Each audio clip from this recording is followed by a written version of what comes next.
Hello दोस्तों, आप सभी कैसे हैं? आशा करता हूं कि आप सभी अच्छे होंगे। आइए दोस्तों, बीपीएससी के सभी उन टीचरों को हार्दिक हार्दिक शुभकामनाएं जो बीपीएससी के लिए टीचर के लिए आवेदन किए हुए हैं। आइए हम सभी क्वेश्चन स्टार्ट करते हैं और शुरू करते हैं। आज का पहला क्वेश्चन है, बिहार दिवस कब मनाई जाती है?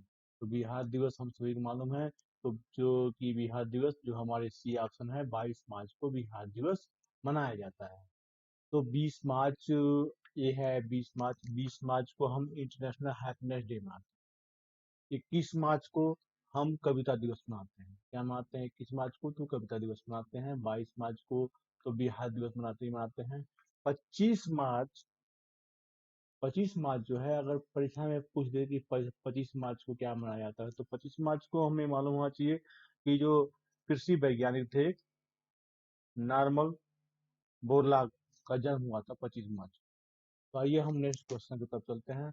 बिहार की राजकीय भाषा क्या है? बिहार की राजकीय भाषा क्या है? तो बिहार की राजकीय भाषा हम सभी मालूम है कि हिंदू और उर्दू क्या है? राजकीय भाषा है। लेकिन देखिए, इसमें एक दूसरा क्वेश्चन भी हमारा बनता है कि अगर पूछ ले बिहार की द्वितीय राजभाषा क्या है, तो हम क्या जवाब देंगे? तो बिहार की जो द्वितीय राजभाषा है वो हमारी क्या है? उर्दू है। क्या है? उर्दू है। अगर क्वेश्चन पूछ देता है कि बिहार का द्वितीय राजकीय भाषा क्या है, तो बिहार का द्वितीय राजभाषा क्या है? हिंदू है, उर्दू है। लेकिन अगर ये पूछता है कि बिहार का राजकीय भाषा क्या है, तो हिंदू और उर्दू क्या है? राजकीय भाषा है। तो अब वो तीसरे क्वेश्चन की तरफ चलते हैं कि भारत का उच्च न्यायालय कहाँ पे है? तो भारत का उच्च न्यायालय कहाँ पे है? तो भारत का उच्च न्यायालय कहाँ पे है? पटना में है। कहाँ पे है? पटना में। हम सभी को मालूम है कहाँ पे है? बिहार का उच्च न्यायालय कहाँ पे है? पटना में है। चलिए अब हम नेक्स्ट क्वेश्चन की तरफ चलते हैं। बिहार का राजकीय पुष्प क्या है? बिहार का राजकीय पुष्प क्या है? तो बिहार का राजकीय पुष्प हम सभी को मालूम है कि आप सभी गेस कीजिए। ए कमल है, बी गेंदा है, और सी आपका गुलाब है, डी इनमें से कोई नहीं है। तो हम सभी को मालूम होना चाहिए कि जो बिहार की जो राजकीय भाषा है वह गेंदा है। क्या है? गेंदा है। बिहार की जो राजकीय भाषा है वह गेंदा है। और कुछ भाइयों को ये डाउट होगा कमल। तो कमल जो है वो हमारा क्या है? राष्ट्रीय फूल है। क्या है? राष्ट्रीय फूल है। अगर ये पूछ देता है एग्जाम में कि राजकीय फूल कमल कहाँ का है, राष्ट्रीय पुष्प को न पूछ करके पूछ दे कि राजकीय फूल कहाँ का है, तो हम ये मालूम होना चाहिए कि राजकीय फूल जो है वह जम्मू और कश्मीर, कर्नाटक और हरियाणा का ये कमल जो है वह राजकीय पुष्प है। चलिए अब आगे बढ़ते हैं। अब नेक्स्ट क्वेश्चन की तरफ तरफ आगे बढ़ते हैं। बिहार का राजकीय पशु क्या है? बिहार का राजकीय पशु क्या है? तो बिहार का जो राजकीय पशु है वह बैल है। क्या है? बैल है। हमारा बी ऑप्शन सही हो जाएगा। बिहार का जो राजकीय पशु है वह क्या है? बैल है। तो जो ए है, यह ए जो है वह गाय जो है वह कहाँ का पशु है? वह गाय जो हमारी है वह काठमांडू नेपाल की क्या है? राष्ट्रीय पशु है। क्या है? राष्ट्रीय पशु है। जो भैंस है, तो भैंस नहीं है यहाँ पे जो भैंसा है, सी जो भैंसा है वह छत्तीसगढ़ का हमारा राष्ट्रीय पशु है। कहाँ पे है? छत्तीसगढ़ का राष्ट्रीय पशु है। तो जो घोड़ा है वह अजरबैजान अजरबैजान का राष्ट्रीय पशु है। अजरबैजान। चलिए अब नेक्स्ट क्वेश्चन की तरफ हम चलते हैं। नेक्स्ट क्वेश्चन हमारा बनता है कि बिहार का राजकीय पक्षी क्या है?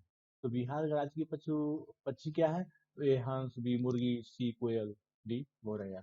तो हम सभी आप सभी को सबको मालूम है कि जो बिहार का जो राजकीय पशु है उसे गौरैया कहते हैं। क्या कहते हैं? गौरैया है। चलिए अब नेक्स्ट क्वेश्चन की तरफ तरफ निकलते हैं। बिहार का प्रमंडल बिहार का प्रमंडल है तो क्या है? 7 है, 8 है, 9 है, 11 है। तो बिहार के जो प्रमंडल है वह कितने हैं? हम सभी को मालूम होना चाहिए कि जो बिहार का जो जो प्रमंडल है वह कितने हैं? 9 है। कितने हैं? 9। बिहार में जो प्रमंडल है वह कुल मिला के 9 है। एक क्वेश्चन और पूछ सकता है इसमें कि आप सभी बता रहे हैं कि बिहार में कितने जिले हैं?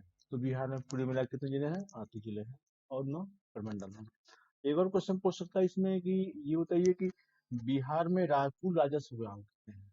राजस्व गांव कितने हैं? तो बिहार में कुल राजस्व गांव है 44,874 कितने हैं राजस्व गांव है। और इसमें एक और क्वेश्चन बन सकता है कि बिहार में ब्लॉक कितने हैं? तो ब्लॉक जो है वह 529 ब्लॉक है। और एक और क्वेश्चन उसमें बन सकता है कि नगर परिषद कितने हैं? तो हमें मालूम होना चाहिए कि 49 नगर परिषद है। अब उसमें एक और क्वेश्चन बन सकता है कि कितने नगर निगम हैं? तो आपसे भी मालूम होना चाहिए कि बिहार में कुल 12 नगर निगम है। और ऐसे ही करते करते एक और क्वेश्चन बन सकता है कि नगर पंचायत कितने हैं? तो हमको हमसे ये मालूम होना चाहिए कि बिहार में कुल मिला जुला के 80 नगर पंचायत है। और एक और नॉर्मल क्वेश्चन इसमें बन सकता है कि लोकसभा सीटें कितनी हैं? तो बिहार में जो लोकसभा सीटें हैं वह 40 लोकसभा सीटें हैं। वह 40 लोकसभा सीटें हैं। और उसमें एक और क्वेश्चन बन सकता है कि बिहार में कुल मिला जुला करके कितनी विधानसभा सीटें हैं, यानी विधानसभा के सदस्य कितने हैं? तो 243 क्या है हमारे विधानसभा के सदस्य हैं। चलिए अब हम इसके आगे बढ़ते हैं। बिहार में बिहार में कितने जिले हैं? तो आपको आगे बताए थे कि इसमें बिहार में कितने जिले हैं? 38 जिले हैं। कितने जिले हैं? 38 जिले हैं। चलिए अब हम नेक्स्ट क्वेश्चन चलते हैं। जो 9वां क्वेश्चन है, बिहार में कितने चीनी मिलें हैं? बिहार में कितनी चीनी मिलें हैं? तो यहाँ पे एक सभी भाइयों को मालूम होना चाहिए। कई भाई साहब कहेंगे कि ये 12 है, कई कुछ कहेंगे। लेकिन हम देखते हैं कि आजादी के बाद बिहार में कुल चीनी मिलें कितनी थी? आपसे बताइए। आजादी के बाद एक और क्वेश्चन में बन सकता है कि बिहार में आजादी के बाद कुल मिलाकर के कितनी चीनी मिलें थी? तो हम सभी को मालूम होना चाहिए कि बिहार में कुल चीनी मिलों की संख्या जो आजादी के बाद थी वह थी 35। कितनी थी? 35। और अब कितनी रह गई हैं? तो अब चूंकि यहाँ पे 12 चीनी मिलें नहीं रह गई, यहाँ पे कितनी चीनी मिल रह गई हैं? 11। यानी इन ये चारों ऑप्शन गलत है। तो हमारी जो यहाँ पे मिसमेट यहाँ पे हो गया, या अगर यहाँ पे 11 होता तो सही रहता। लेकिन अगर यहाँ पे एक और ऑप्शन होता कि इनमें से कोई नहीं, तो इनमें से कोई नहीं हमारा सही हो जाता। चलिए तो हम आगे बढ़ते हैं। उसमें चीनी मिलें जो है वह आप सभी को मालूम है कि बगहा में है, नरकटियागंज में है, मझौलिया में है, सासा मुसा में ऐसे ऐसे बहुत सारी चीनी मिलें हैं। अब हम आते हैं नेक्स्ट क्वेश्चन की तरफ आते हैं कि बिहार में सूती वस्त्र उद्योग के केंद्र हैं। बिहार में सूती वस्त्र उद्योग के केंद्र हैं। तो ए ऑप्शन है फुलवारी शरीफ, बी मुजफ्फरपुर, सी गया, डी उपरोक्त सभी। तो बिहार में सूती वस्त्र उद्योग क्योंकि हथकरघा उद्योग है, तो बिहार में सूती वस्त्र उद्योग जो है वह गया है। सी हमारा सही हो जाएगा। लेकिन अगर ये यहाँ पे सी की जगह गया यहाँ पे न रहे, तो हमको मालूम होना चाहिए कि गया की जगह पे एक जगह और है जहाँ पे सूती उद्योगों का काम होता, सूती वस्त्र उद्योगों का काम होता है। वह है भागलपुर। कहाँ पे है? भागलपुर। तो यहाँ पे अगर सी की जगह पे भागलपुर आता तो हम भागलपुर यहाँ पे लगा देते। और चलिए अब हम चलते हैं लास्ट क्वेश्चन की तरफ चलते हैं। आ, बिहार में सिगरेट बनाने का कारखाना कहाँ पर स्थित है? बिहार में सिगरेट बनाने का कारखाना कहाँ पर स्थित है? तो बिहार में सिगरेट बनाने का कारखाना जो है वह दिलवारपुर में स्थित है। कहाँ पे है? दिलवारपुर में स्थित है, बी। और दिलवारपुर की जगह पे एक और जगह है जहाँ पे सिगरेट बनाने का कारखाना है, वह है मुंगेर में। वह कहाँ है? मुंगेर में। तो यहाँ पे ये बी बी जो हमारा जो ऑप्शन है वह दिलवारपुर में। ये हमारा बी ऑप्शन सही हो जाएगा। ये ऊपर एक क्वेश्चन था जिसमें हम थोड़ा सा डाउट हो गए। देखिए ये दो क्वेश्चन एक ही जगह लिख दिए गए हैं। चलिए है। चलिए ये बिहार में सूती वस्त्र उद्योग केंद्र है तो आपको मालूम होगा कि ये गया है, ठीक। और भागलपुर है। चलिए।